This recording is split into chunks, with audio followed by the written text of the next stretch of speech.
جعلني الله وإياكم من الفائزين. عباد الله، لقد خطبنا الله وخطب هذه الأمة في كتابه العزيز المجيد، حيث قال في سورة التوبة: أعوذ بالله من الشيطان الرجيم. إن عدة الشهور عند الله 12 شهرا في كتاب الله يوم خلق السماوات والأرض منها 4 حرم إلى آخر الآية. إخوة المسلمين، tukiwa tumekusanyika katika kawanda hili takatifu kwa minajili ya kuitikia nidaa ya Mwenyezi Mungu Subhanahu wa Ta'ala, idha nudiya lis-salah min yawmi al-jum'ati fas'au ila dhikrillah. Na katika dhikrullah Subhanahu wa Ta'ala ni hii khutba ambayo tunakumbushana yanayoambatana na amri na makatazo na akhlaq na tabia na misingi tuliyofundishwa na tulioletewa na Bwana Mtume Muhammad sallallahu alaihi wasallam. Kwa kuwa tuko katika masiku matakatifu, katika miezi mitukufu, miezi ambao Mwenyezi Mungu ndiye ameitukuza, minha 4 hurum, katika miezi 12 Mwenyezi Mungu ametuambia katika aya tuliyoisoma, una miezi 4 ni mitakatifu. Bwana Mtume Muhammad sallallahu alaihi wasallam katika hadithi akatubainishia hiyo miezi 4 mitakatifu ni upi na upi. Akasema Bwana Mtume Muhammad sallallahu alayhi wasallam, 3 mutawaliyat, mitatu imefuatana: Dhulqa'da wa Dhulhijja wa Muharram. Ni mwezi wa Dhulqa'da ambao ni huu mwezi tulioko leo, ikiwa ni mwezi 11 na kwa kalenda ya wengine pengine ni mwezi 12. Leo ikiwa ni mwezi 10, kwa wengine katika kalenda ni mwezi 11. Mwezi huu wa Dhulqa'da ni katika 4 hurum, miezi 4 mitakatifu. Mwenyezi Mungu atuambia katika miezi hii 4 mitakatifu tukiwepo ndani tayari katika mwezi huu wa Dhulqa'da, fala tadhlimu fihinna anfusakum, musijidhulumu kwa kufanya madhambi katika miezi hii mitakatifu. Katika sharia ya Uislamu iliyotuwekea katika miezi hii mitakatifu, minha yudha'ul qital, hakuna vita, husimamishwa vita, hakuna kupigana katika miezi hii 4 mitakatifu. Waislamu walikuwa hawapigani. Mwenyezi Mungu asema, wayasalunaka 'ani shahril haram qitalun fihi qul qitalun fihi kabirun. Mwenyezi Mungu Subhanahu wa Ta'ala ameharamisha vita.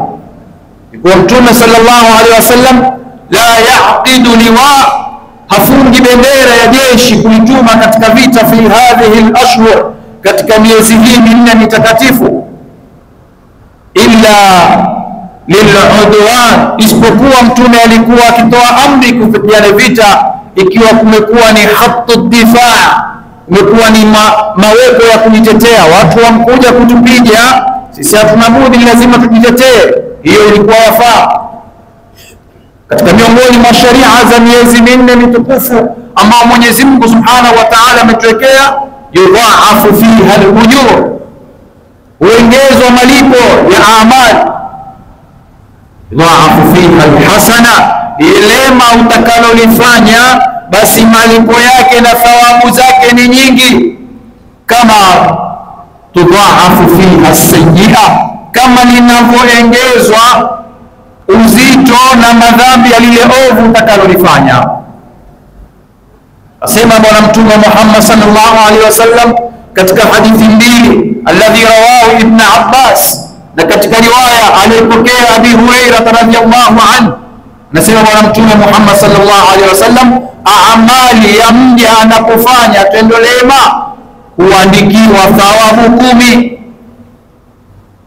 watudhaafu ila 700 dha'f, na huongezwa ile thawabu 10 mpaka ikawa ni thawabu 700.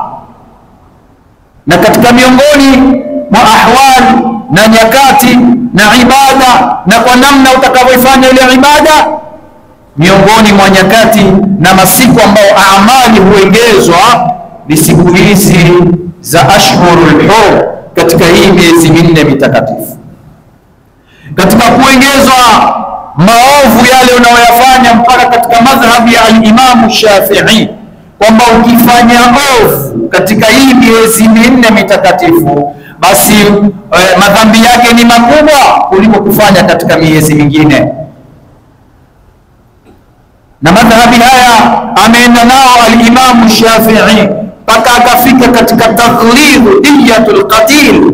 Imam Shafi'i amelifanya zito dia, fidia ya yule mwenye kuua. Ikiwa ameua alipenga 100, basi dia lake huwa ni zito zaidi ikiwa ataua mtu katika miezi hii mitakatifu. Kwa kuwa madhambi huongezeka, basi na al-Imam Shafi'i pia dia ya yule mwenye kuua, fidia ya yule mwenye kufanya mauaji katika miezi mitakatifu kama hii, fidia yake pia inaongezeka. Katika amali ambazo ni chansi ya wepesi mno sisi kuweza kuzingatia na kuweza kuifanya kwa kila wakati, na ambao Bwana Mtume Muhammad sallallahu alaihi wasallam ameihimiza katika miezi hii mitakatifu, ni dhikrullah, kumtaja Mwenyezi Mungu subhanahu wa ta'ala, kukithirisha dhikrullah, kumtaja Allah subhanahu wa ta'ala. Ya ayyuhal abdul muslim kaifa taghfal an dhikrillah, vipi unaghafilika na kumtaja Mwenyezi Mungu, alladhi khalaqaka fasawwaka fa'adalak, ambaye amekuumba wewe ulivyo, hali hiyo ulionao, kwa namna ulivyo, mazingira unaoishi, yote aliyokupatia ni Mwenyezi Mungu subhanahu wa ta'ala. Vipi unaghafilika na kumtaja yeye Mwenyezi Mungu subhanahu wa ta'ala, ambao Bwana Mtume Muhammad sallallahu alayhi wasallam alipoulizwa Sayyidatuna Aisha katika hadithi ya Aisha katika kumsifu na kumweleza mumewe Bwana Mtume Muhammad sallallahu alayhi wasallam, alikuwa akisema Sayyidatuna Aisha, kana yadhkuru Allah fi kulli ahyanihi, akhrajahu al-Bukhari wa Muslim. Alikuwa Bwana Mtume Muhammad sallallahu alaihi wasallam akimtaja Mwenyezi Mungu katika kila wakati wake, nyakati zake zote. Kana yadhkurullah, alikuwa akimtaja Mwenyezi Mungu subhanahu wa ta'ala. Na yeyote mwenye kumtaja Mwenyezi Mungu subhanahu wa ta'ala anaingia katika wale ulul albab, wenye akili. Albab ni jamu ya lub. Lub ni mahali specific katika ubongo, ambao ndo mahali panapokusanya uwerevu na uhodari na ujanja, na kuwa wewe umekuwa na akili kushinda wengine. Ni mahali specific katika ubongo. Mwenyezi Mungu anawasifu hawa kwamba ndio wenye hiyo lub ya kuelewa mambo, wanaomtaja Mwenyezi Mungu subhanahu wa ta'ala. Mwenyezi Mungu atuambia, inna fi khalqi samawati wal ardi wa ikhtilafi al-layli wan nahar la ayatin li ulil albab, katika uumbaji wa mbingu na ardhi na katika miujiza yake Mwenyezi Mungu kukhtalifiana, usiku ukaja ukaondoa mtana na mtana ukaja ukaondoa usiku, Mwenyezi Mungu asema la ayat. Haya si mambo ya kufanyika sudfa kwamba ni nature. Leo umeamka umeliona jua na kesho umeamka umeliona jua ukaona ni nature, si nature. Mwenyezi Mungu asema la ayatin liulil albab. Hapa kuna miujiza na ni alama kwa wale ulul albab, wenye akili, wenye hiyo lubu ya kufahamu mambo. Mwenyezi Mungu akasema ni kina nani la ayatin liulil albab.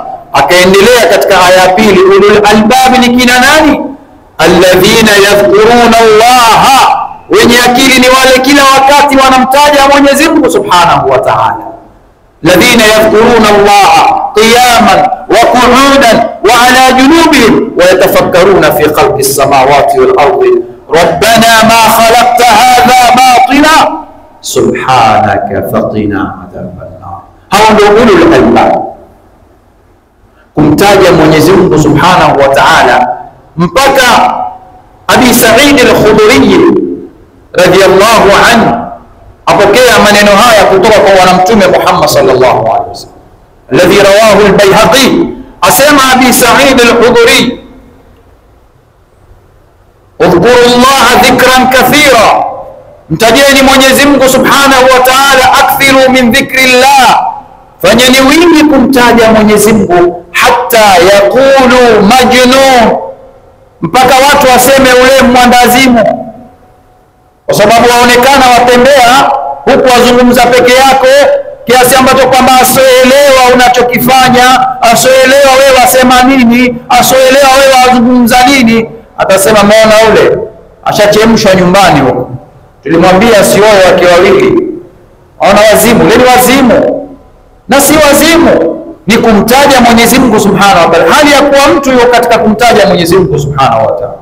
Leo utamuona kijana au utamuona mtu ametia kidude shikioni, kisha baadaye yuwatembea na huku yuwatingisha kichwa yamina na washimala, kulia na kushoto, mara amerusha mkono, mara amerusha mguu, mara amesongeza kifua mbele. Ukamwangalia yule asema nini? Husemi kwamba yule una wazimu, kwa sababu ni ulimwengu umekuelewesha kwamba yule ana nini? Ana headphone, ana kile kidude amekitia kwenye shikio, ukaelewa kwamba yule uko kwenye mziki fulani. Hiyo imeeleweka katika jamii kwa sababu mazingira yako hivyo. Lakini ukamwona mtu amefungua mdomo yuwasabih Mwenyezi Mungu, aleta takbira, aleta tadhkira, aleta tahmid, aleta tahlil, waweza kusema yule mwandazimu. Na hivi ndivyo walivyotuelezea masahaba bwana mtume Muhammad sallallahu alaihi wasallam. Bali Mwenyezi Mungu Subhanahu wa Ta'ala ametuambia sisi tunatakiwa kila wakati tumtaja zaidi, tumkumbuka zaidi Mwenyezi Mungu Subhanahu wa Ta'ala. Mwenyezi Mungu Subhanahu wa Ta'ala anatuambia ya ayyuhalladhina amanu, enyi mlioamini, udhkurullaha dhikran kathira, tajeni Mwenyezi Mungu sana sana. Kila wakati wewe uko kwenye dhikrullah, kumtaja Mwenyezi Mungu Subhanahu wa Ta'ala. Udhkurullaha dhikran kathira, na dhikri ya Mwenyezi Mungu Subhanahu wa Ta'ala fawaidun kathiratun lana.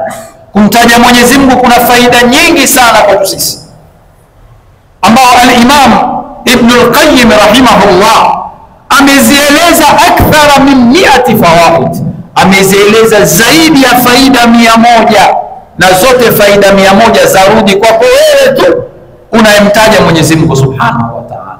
Kwa hivyo unapomtaja Mwenyezi Mungu Subhanahu wa Ta'ala, wewe unafaidika zaidi. Miongoni mwa faida za kumtaja Mwenyezi Mungu Subhanahu wa Ta'ala, alhisnu min wasawisi shaitan, ni kuhifadhika wewe na wasiwasi wa shaitani. Utakuwa ni mtu una wasiwasi na shaitani, shaitani anakuwa hawezi kukukaribia, hawezi kukaribia ikiwa wewe ni mtu unayemtaja Mwenyezi Mungu Subhanahu wa Ta'ala. Asema al-Imam Ahmad katika Musnad al-Imam Ahmad ameipokea hadithi hii,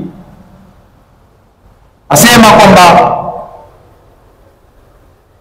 mwenye kumtaja Mwenyezi Mungu Subhanahu wa Ta'ala, anaokithirisha kumtaja Mwenyezi Mungu Subhanahu wa Ta'ala, basi amejiwekea ngome ya yeye shaitani kuweza kumkaribia. Na haya ni maneno ya bwana mtume Muhammad sallallahu alaihi wasallam. Sheitani hawezi kukutia waswasi. Katika miongoni mwa faida za kumtaja Mwenyezi Mungu Subhanahu wa Ta'ala ni itminanul qalb wa sa'atu sadri, ni kupata ukundufu wa kifua chako na kupata umakinifu na kupata saada katika moyo wako. Ni nani leo ambao hataki utulivu wa moyo? Kila mmoja ana hamu zake, kila mtu ana mambo yake, lakini ukitaka utulivu wa mambo yote ulionao, basi ingia katika dhikrullah, utafungua mishipa yote, utasahau hamu zote, utapata utulivu. Mwenyezi Mungu Subhanahu wa Ta'ala maneno yake hayaanguki. Aliposema alladhina amanu wa tatma'innu qulubuhum bi dhikrillah, ala bi dhikrillah tatma'innu alqulub. Ukiona una dhiki wewe, usitafute kitu kingine, rudi katika dhikrullah, kumtaja Mwenyezi Mungu, kumsabih, uleta tahlil, uleta tahmid, basi utapata raha ya moyo wako, utapata utulivu, utapata sakina. Katika miongoni mwa faida wa dhikrullah, yadhkurullah adh-dhakirin, yadhkurullahu adh-dhakirin. Mwenyezi Mungu Subhanahu wa Ta'ala huwataja wale wenye kumtaja yeye. Wewe hutaki kutajwa na Mwenyezi Mungu Subhanahu wa Ta'ala? Hakuna mtu ambaye hapendi kutajwa na Mwenyezi Mungu. Ukitaka Mwenyezi Mungu akutaje, basi na wewe mtaje. Mwenyezi Mungu Subhanahu wa Ta'ala ametuambia katika Qur'ani, fadhkuruni adhkurukum washkuruli wala takfurun. Fadhkuruni adhkurukum, nitajeni na mimi nitawataja, nikumbukeni na mimi nitawakumbuka. Wewe ukitaka kutajwa na Mwenyezi Mungu na kukumbukwa na Mwenyezi Mungu katika dhiki zako, katika taabu zako, basi wewe kuwa unamtaja Mwenyezi Mungu Subhanahu wa Ta'ala. Wanasema ulama law lam yadhkur shay'an min fawaid dhikrillah illa hadha, law hakungetajwa faida yoyote mtu anaopata katika kumtaja Mwenyezi Mungu isipokuwa hii ya kwamba wewe ukimtaja Mwenyezi Mungu na Mwenyezi Mungu ukutaja, basi asema ulama lakafa fadlan wa sharafa, yatosha hii kuwa ni fadhl na ni sharafu kubwa kwa wewe kutajwa na Mwenyezi Mungu Subhanahu wa Ta'ala. Wewe fikiria mtu yote anayempenda, kiongozi yote leo katika ngazi za juu, au anakutaja wewe fulani, tena anakutaja kwa uzuri, wataisikia vipi wewe? Kutajwa na Mwenyezi Mungu Subhanahu wa Ta'ala. Asema Bwana Mtume Muhammad sallallahu alaihi wasallam fima rawahu Abi Hurairah, katika hadithi iliyopokewa na Abi Hurairah radhiallahu anhu, asema Bwana Mtume sallallahu alaihi wasallam, ana inda dhanni abdi, mimi niko katika dhana ya mja wangu, wa ana ma'ahu hina dhakarani au haithu dhakarani, na mimi niko na mja wangu wakati anaponitaja mimi. Kwa hivyo wakati unapomtaja Mwenyezi Mungu Subhanahu wa Ta'ala katika fawaid dhikrullah, wakati ule unakuwa na ma'iyatullah, unakuwa pamoja na Mwenyezi Mungu. Allah yuko pamoja na wewe. Mwenyezi Mungu Mtume sallallahu alaihi wasallam asema katika hadithi hii ambayo ni hadithi al-Qudsi, asema Mwenyezi Mungu Subhanahu wa Ta'ala, wa ana ma'ahu hina dhakara, na mimi niko pamoja na yeye mja wakati unapomtaja Mwenyezi Mungu, wakati ule wewe uko pamoja na Mwenyezi Mungu Subhanahu wa Ta'ala. Sema fa in dhakarani fi nafsihi, mja akinitaja kwa siri ndani ya moyo wake, basi Mwenyezi Mungu asema dhakartuhu fi nafsi, na mimi namtaja kwa nafsi yangu. Wewe ukimtaja kwa siri, na Mwenyezi Mungu atakutaja kwa siri. Asema wa in dhakarani fi mala'in, mja akinitaja mimi, Mwenyezi Mungu asema katika kundi la watu, basi dhakartuhu fi mala'in khairin min, sema Mwenyezi Mungu Subhanahu wa Ta'ala asema nitamtaja katika kikundi cha watu ambao ni bora zaidi kuliko kile kikundi alichokuwa nacho yeye. Kwa hiyo ukimtaja Mwenyezi Mungu Subhanahu wa Ta'ala na Allah Subhanahu wa Ta'ala, na yeye anakukumbuka. Hizi ni katika miongoni mwa chache mafadhila za kumtaja Mwenyezi Mungu Subhanahu wa Ta'ala. Miongoni mwa fadhila kubwa za kumtaja Mwenyezi Mungu Subhanahu wa Ta'ala ni safaul qalb, tajalli sudur, kusafisha nyoyo zetu. Nyoyo zetu zina mambo mingi zimebeba. hamu nyingi, madhambi mingi tumebeba. Asema Bwana Mtume Muhammad sallallahu alaihi wasallam, idha adhnaba dhanban, pindi mja yoyote anapofanya madhambi, basi huingia katika kifua chake, katika moyo wake, nuktatun sauda, kitone keusi. Na kila ukiendelea kufanya dhambi, kile kitone kinazidi kukua, na ukirudi ukitubu dhambi kama ile, kile kitone kinafutika. Lakini kila unapoendelea kufanya dhambi, ule moyo unazidi kuongezeka kile kitone, na moyo unakuwa mweusi mpaka mwisho unakuwa ni ran. Fadhalika ran, huo ndio muhuri ule ambao kalla barrana ala qulubihim ma kanu yaksibu. Sasa mioyo inapokuwa katika hali namna hii, inaingia vile vitone vyeusi, dawa yake na kusafisha kwake ni nini? Asema Bwana Mtume Muhammad sallallahu alaihi wasallam, innal quluba la tasda'u kama tasda'u alhadid. Hizi nyoyo ushika kutu kwa madhambi tunayoyafanya na maovu tunayoyafanya, moyo ukawa umeshika kutu, yani umejaa, kile kitone keusi kimekuwa kikubwa. Kama tasda'u alhadid, kama vile kile chuma kinavyoshika kutu. Huu ni mfano aliopiga Bwana Mtume Muhammad sallallahu alaihi wasallam. Masahaba wakamuuliza, ya Rasulullah, wama jilauha, na ni ipi dawa ya nyoyo zilizoshika kutu ya Rasulullah? Mtume sallallahu alaihi wasallam katika riwaya akawaambia, wajilauha dhikrullah, dawa ya kusafisha nyoyo ambazo zimeingia madhambi, zimeingia kitone cheusi, ni dhikrullah, ni kumtaja Mwenyezi Mungu subhanahu wa ta'ala. Katika miongoni mwa faida za dhikrullah ni kusafisha nyoyo zetu. Katika riwaya nyingine Bwana Mtume Muhammad sallallahu alaihi wasallam atuambia, dawa ya kusafisha nyoyo zetu ni tilawatul Qur'an wa dhikrul maut, ni kusoma Qur'ani sana na kukumbuka mauti. Kusoma Qur'ani kila wakati ni katika kusafisha nyoyo zetu, na Qur'ani ni miongoni mwa dhikri.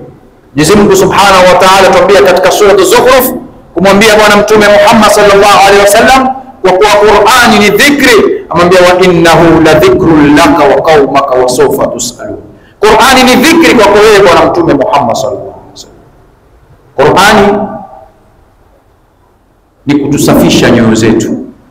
Angalia wakati wa Ramadhani, ni juzi tu tumemaliza Ramadhani, ilikuwa yasoma mno Qur'an, lakini leo Ramadhani imeisha, basi afradu maaduda, ni watu wachache mno wanaokithirisha kusoma Qur'an.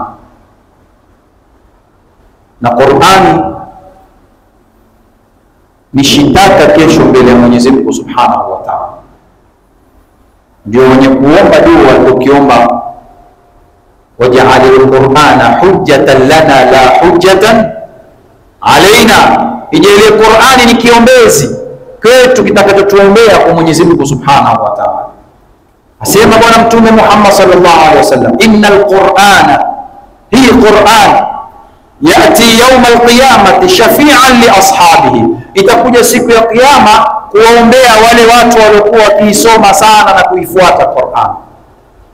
Qur'ani ni kiombezi, na vile vile Qur'ani ni shitaka kesho mbele ya Mwenyezi Mungu Subhanahu wa Ta'ala, atakaposimama Bwana Mtume Muhammad sallallahu alaihi wasallam kumwambia Mwenyezi Mungu, waqala ar-rasul ya rabbi inna qaumi ittakhadhu hadha al-Qur'ana mahjura, watu wangu wamekichukua hichi kitabu wamekigura, kimebaki katika marafu ya misikiti, kimebaki katika mashelfu ya misikiti, kimebaki katika majumba, lakini hawakuwa wakikitekeleza ahkamu zake, hawakuwa wakikisoma Qur'an.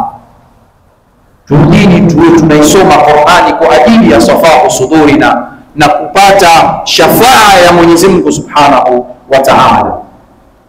Katika adhkar tunazofaa kuleta hasa katika masiku kama haya ni adhkari nyingi sana. Ukiweza kuleta tahmid, ukiweza kuleta tahlil, ukiweza kuleta takbir, ukiweza kuleta tasbih, ukiweza kuleta dhikri yoyote, al-istighfar, as-salatu ala an-nabi sallallahu alaihi wasallam, katika miezi hii mitakatifu ni ibada inayoongezewa ajiri na ni ibada nyepesi mno kwetu. Angalia Bwana Mtume Muhammad sallallahu alaihi wasallam ametufundisha dhikri katika kila mahali. Mfano, tumekaa katika majlis, tuzungumza baraza letu, maneno yetu, mipango yetu, khutba zetu, tumepumzika, tuanywa kahawa, tuanywa chai. Wakati tunainuka katika majlis kama ile, kuna dhikri Bwana Mtume Muhammad sallallahu alaihi wasallam ametufundisha, na dhikri hii ukiileta ni faida kwako. Hakai mja, asema Bwana Mtume sallallahu alaihi wasallam, katika majlis ambao yakfuru fihi ghalatuhu, mja amekithirisha katika majlisi kama ile makosa, akataka kusimama, wakati anasimama anaondoka katika majlisi kama ile, asema Bwana Mtume Muhammad sallallahu alaihi wasallam, akasema subhanaka Allahumma la ilaha illa anta. Akaleta ile dhikri ya kusoma katika kuinua katika majlis, asema Bwana Mtume Muhammad sallallahu alaihi wasallam, illa ghufira lahu ma kana fi dhalika almajlis, isipokuwa usamehewa yale ambao aliyoyafanya, madhambi aliyokosea katika baraza kama lile, au kama qala alayhi salatu wassalam. Katika miongoni mwa dhikri ambazo tusighafilike nazo kila wakati ni dukhulul masjid wal khuruj, kuingia msikitini na kutoka. Kuna dhikri ambao Mtume sallallahu alaihi wasallam ametufundisha. Bwana Mtume alikuwa akiingia msikitini, akiingia na mguu wa kulia na akisema maneno haya, bismillah wassalamu ala rasulillah allahumma iftah li abwaba rahmatik. Hii ni dhikri nyepesi, lakini tumeingia msikitini wingi, lakini ni wachache ambao wamekumbuka dua kama hii kuisoma wakati anaingia katika msikiti. Wakati wa kutoka, Bwana Mtume alikuwa akiomba adhkar, akileta dhikri hii, bismillah wassalamu ala rasulillah allahumma inni as'aluka min fadlik. Alikiomba dua kama hii. Wakati unaingia kwenye kipando, unasafiri, kumbuka dhikri uliowekewa katika kipando kama kile. Bwana Mtume Muhammad sallallahu alaihi wasallam asema, Ibn Umar radhiyallahu anhu, idha stawa ala ba'iri, alikuwa akikaa sawasawa katika ngamia wake, yuridu safara, ataka kusafiri. Bwana Mtume aliyokileta dhikri, kabbara thalatha, akipiga takbiri mara 3, Allahu akbar, Allahu akbar, Allahu akbar, akipiga takbiri mara 3, kisha akisema subhanalladhi sakhara lana hadha wama kunna lahu muqrinin.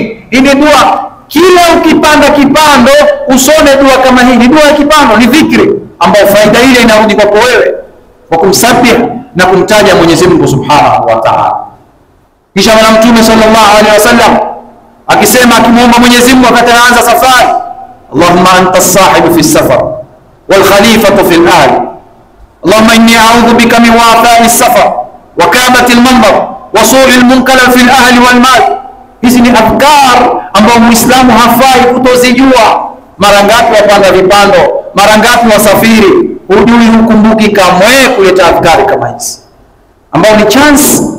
Jaribu kujifunza vitu kama hivi ili tuweze kumkumbuka Mwenyezi Mungu Subhanahu wa Ta'ala kila wakati katika zile neema ambazo ametupatia. Jambo chache tu ambao si tughafilika nalo katika adhkar, wakati mwenzako akichemua, mwenzako anachemua, achia, basi hata ukumbuka umepita kama gari, hata umwambie lolote. Na wakati kuna adhkar, umagharibi umetuchukua, vijana wetu wanaosoma college na university na wanaofuatilia katika mitandao, basi ukichemwa chua, atakwambia excuse me, atakwambia excuse me, kwa sababu aona wale na sisi tuna mafunzo yetu. Bwana Mtume Muhammad sallallahu alaihi wasallam ametufundisha, mtu akichemwa faliyaqul alhamdulillah, taje Mwenyezi Mungu, sema alhamdulillah, waliyaqul lahu sahibuhu yarhamuka Allah, mwenzake aliyoko karibu na yeye amjibu, amwambie Mwenyezi Mungu akurehemu, na yule amjibu tena mbele, yahdika Allah wa yuslih balak. Ni wangapi tutakumbukana maneno kama haya wakati kuleta dhikri kama hizi, kumkumbuka Mwenyezi Mungu Subhanahu wa Ta'ala. Wakati unalala, jizingatie mwenyewe, mara ngapi unalala kama anavyolala mnyama mwingine yoyote, ukumbuke kumtaja Mwenyezi Mungu. Una dhikri imewekwa pale wakati unalala. Wakati unaamka kama anavyoamka mnyama mwingine yoyote. Hufai Muislamu unaojua dini yako kuamka namna ile. Una dhikri pale imewekwa, lazima ulete ile dhikri ambayo imewekwa. Aqulu qawli hadha Wastaghfirullah al-azim li wa lakum fastaghfiruhu innahu huwal ghafurur rahim wa huwal barrul karim. أهلا وسهلا. تقبل الله. تقبل. تلبسون حلة البائس ما لكم تلبسون akawaambia la, watakuwa Waislamu na muuminin mengi min mashariki al-ardhi ila magharibiha. Sasa kisa gani hata ikafika hadi hiyo? Akawaambia Waislamu wakati huo katika akhiri zaman watakuwa nyoyo zao kuthrati hubbi dunya wa qillati al-iman, watakuwa wakipenda ulimwengu kama hivi tunavyoona leaders wetu wa Kiislamu ulimwenguni, na qillati al-iman, katika nyoyo zao zitakuwa imani chache. Mwenyezi Mungu atujalie na kuthrati al-iman inshallah, na kwa baraka hizi dua zote bwana zishasomwa na huyu mwanangu Imam toka mwanzo mpaka mwisho mpaka za kulala na kuamka. Sijui naomba nisome dua gani. Allahumma inna nas'aluka imanan daiman wa qalban khashi'an wa yaqinan sadiqan wa dinan qayyiman wa ilman nafi'an wa rizqan wasi'an wa amalan mutakabbalan wa nas'aluka al-afiyata min kulli baliyatin wa nas'aluka tamama al-afiyah wa nas'aluka al-shukra 'anil afiyah wa nas'aluka al-ghina 'anil nas. Allahumma rabbana taqabbal minna innaka antas samiul alim wa tub 'alaina ya maulana innaka antat tawwabur rahim. Rabbana ighfir lana wa li ikhwanina alladhina sabaquna bil iman wa la taj'al fi qulubina ghillan lil ladhina amanu rabbana innaka ra'ufur rahim. Rabbi ighfir warham wa anta khairur rahimin. Subhana rabbika rabbil izzati amma yasifun wa salamun 'alal mursalin walhamdulillahi rabbil alamin. Taqabbalallahu.